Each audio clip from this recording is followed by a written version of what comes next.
Half a century ago, beneath the soil of countless sites across the country, America saw a buildup of massive complexes that housed the most destructive weapons in human history. I'm actually the owner of this Titan I missile base. But yeah, this is the site of a lot of mass destruction.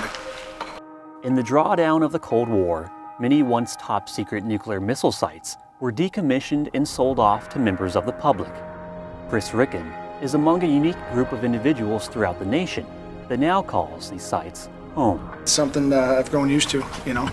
I have to go down there quite often. It's something that I don't really pay much attention to day to day. I don't really notice the fact that I'm standing there staring at 3 feet thick concrete walls right here behind me. The Titan I launch facility, also known as Complex 1C, located 60 miles north of Beale Air Force Base in Northern California, once housed some of the world's most powerful weapons. It was built in the late 50s, 1958, 59. It took I think it was 3 years to build.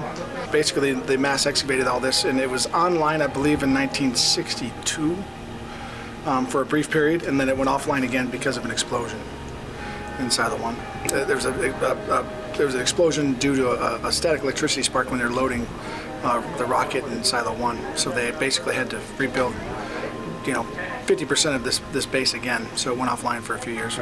Despite being the site of one of the worst nuclear-related mishaps in U.S. history, living on the former base does have its advantages.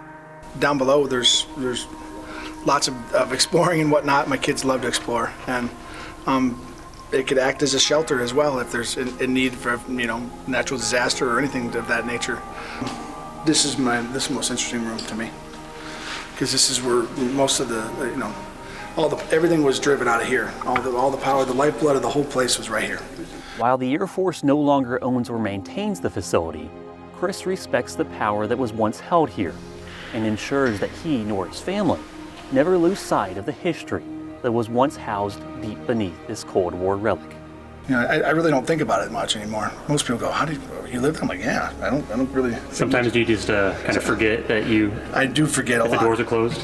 Yeah, I do. I forget that I'm. I guess I wouldn't take it for granted, but I just don't think about it. And then sometimes I'll walk around at night, because you just get great, sunsets out here, and you get to see the stars real good, and you think, this was a place of mass destruction, and most people thought they were safe in Chico, and they weren't. This place would have been wiped off the map. Reporting from Chico, California, I'm Senior Airman Drew Buchanan.